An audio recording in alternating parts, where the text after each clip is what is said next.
The Spanish Inquisition, which began in 1478 and lasted until 1834, is famous for its ruthless and diabolical punishment methods. This institution was established by Catholic rulers who aimed to wipe out the opposition and implement Catholic Orthodoxy. The methods of torture and execution used by the Inquisition were designed to create fear, extract confessions, and punish those believed to be non-believers. Today, we dive into some of the most diabolical and brutal punishment methods used during this dark period in history. Burning at the stake. Burning at the stake was one of the most terrifying punishments used by the Spanish Inquisition.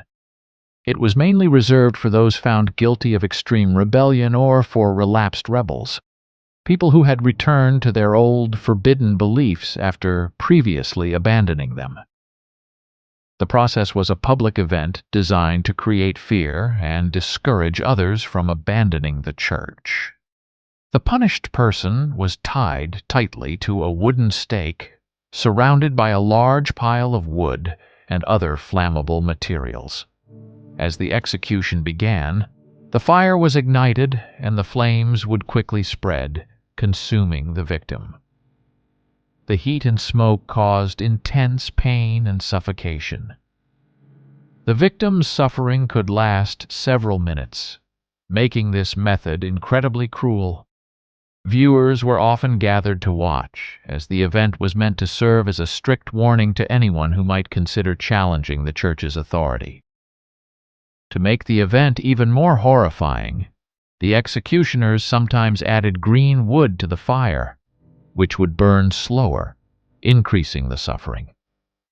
Burning at the stake was not just a punishment, but also a powerful tool of terror used by the Inquisition to maintain control and enforce religious obedience. Waterboarding. Waterboarding, also known as toca, was one of the most feared interrogation techniques used by the Spanish Inquisition.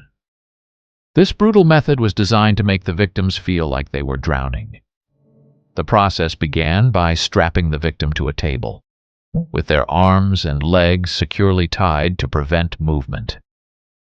A cloth or rag was then placed over the victim's face, covering their mouth and nose. Inquisitors would slowly pour water over the cloth, causing it to attach tightly to the victim's face. As the water soaked through, the victim would struggle to breathe, gasping for air, but only inhaling water. This created an overwhelming sensation of drowning, leading to intense panic and terror. The victim's body would spasm in desperation, and their mind would be consumed by the instinct to survive. This method was often repeated multiple times, with short breaks in between, to lengthen the suffering and fear. The constant torture would typically break the victim's will, forcing them to confess to any accusations, whether true or false, just to make the suffering stop. Waterboarding was not only physically painful, but also left deep psychological scars, making it one of the most effective and horrifying tools in the Inquisition's collection. Gucha Gucha, also known as the strapado, was one of the Spanish Inquisition's most brutal torture methods. This ruthless technique involved tying the victim's hands behind their backs and raising them into the air with a rope attached to their wrists. As the victim was lifted off the ground, the sudden suspension caused intense pain. To make the torture even more painful, the inquisitors sometimes added weights to the victim's feet. These weights increased the pressure on the victim's body, causing further damage to the shoulders, arms, and back. The pain was unbearable, and victims often screamed in pain, which is exactly what the inquisitors wanted. The goal was to break the victim's spirit and force them to confess to their supposed crimes. The strapado didn't just cause temporary pain. It often led to permanent physical damage. Victims could suffer from dislocated joints, torn muscles, and nerve damage that lasted for the rest of their lives. The psychological impact was also serious. as the fear of going through such torture again often drove victims to confess to anything just to make the pain stop. The terror of being subjected to garusha haunted many during the Inquisition, making it one of the most feared methods of torture of that dark era. Scourging. Scourging was a brutal punishment used by the Spanish Inquisition to cause pain and extract confessions. It involved whipping the victim with a scourge, which was a multi-tailed whip designed to cause maximum pain. Each lash of the scourge would tear into the victim's flesh, causing severe pain, bleeding, and deep wounds. Before the scourging began, the victim's back was exposed, making them vulnerable to the vicious lashes. The victim was often tied to a pole or a frame to prevent movement, ensuring that each stroke of the whip hit its mark. The whipping continued until the inquisitors believed the victim had suffered enough, or until they confessed to the accusations against them.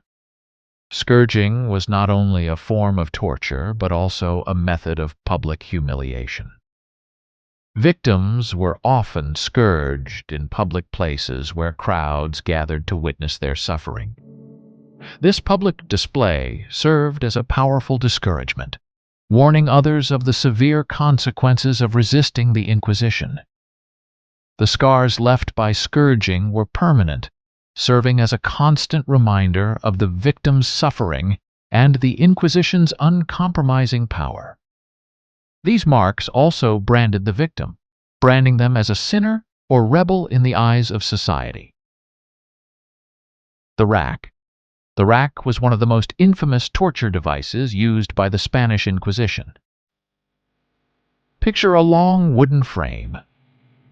The victim would be laid on this frame with their wrists and ankles securely tied to rollers at each end. Once the victim was in place, the true horror began. By turning the rollers, the victim's body would be slowly stretched. This caused severe pain as their joints were pulled apart and their muscles and ligaments were torn. The pain was unbearable, often leading to the victim's screams echoing through the torture chamber. The torture on the rack could go on for hours, with inquisitors pausing and resuming the stretching to extend the suffering. The goal of using the rack was to force confessions or information from the victim. The intense and continuous pain often broke their spirits, making them confess to crimes or beliefs that they might not have committed just to make the torture stop. However, even if the victims survived the rack, they were left with permanent injuries. Dislocated joints, torn muscles, and stretched ligaments resulted in lifelong abnormalities and constant discomfort. In some cases, the torture was so serious that the victim died from the injuries inflicted. The rack was not just a tool of physical torture. It was a symbol of the Inquisition's power and the lengths they would go to maintain religious control. The Iron Maiden. The Iron Maiden was a terrifying torture device that looked like a tall iron cabinet or sarcophagus, but with a deadly twist. Inside, it was lined with sharp spikes.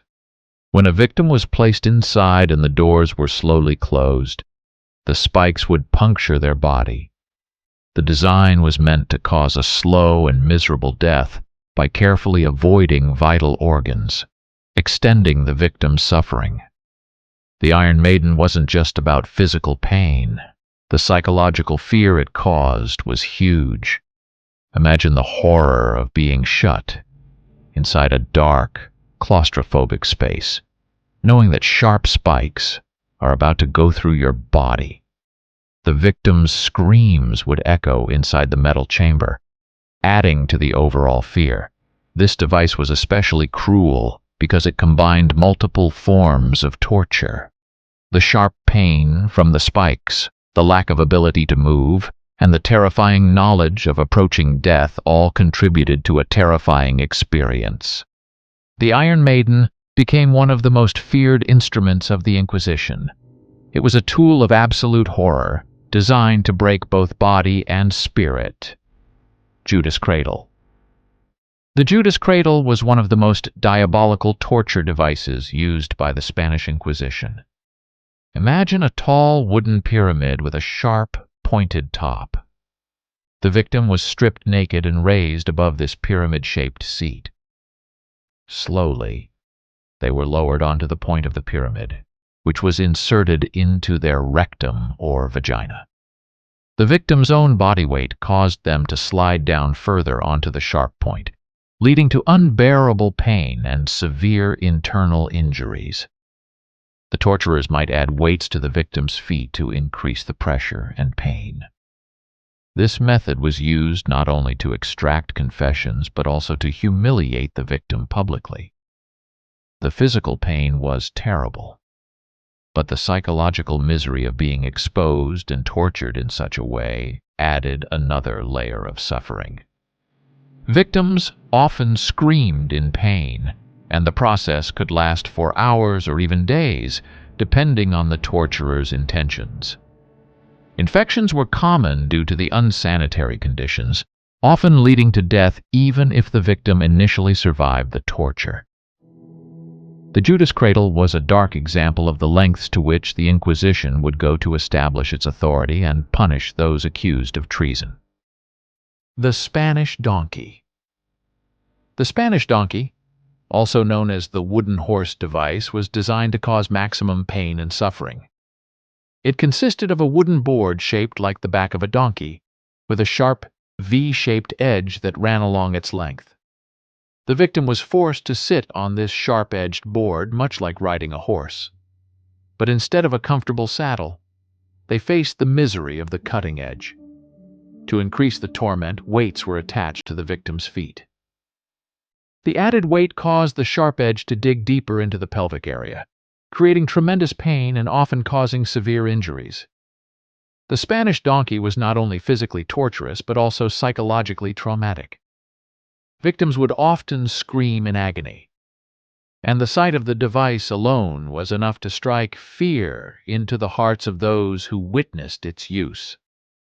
The pain was so intense that many victims would confess to any crime or treason just to make it stop. This method of torture was particularly effective in extracting confessions because the pain was immediate and unbearable. It was also used as a punishment to demonstrate the Inquisition's power and to discourage others from committing acts of treason. The Spanish donkey is remembered as one of the most ruthless and diabolical instruments of torture from the Spanish Inquisition. Make sure to like and subscribe. Until next time.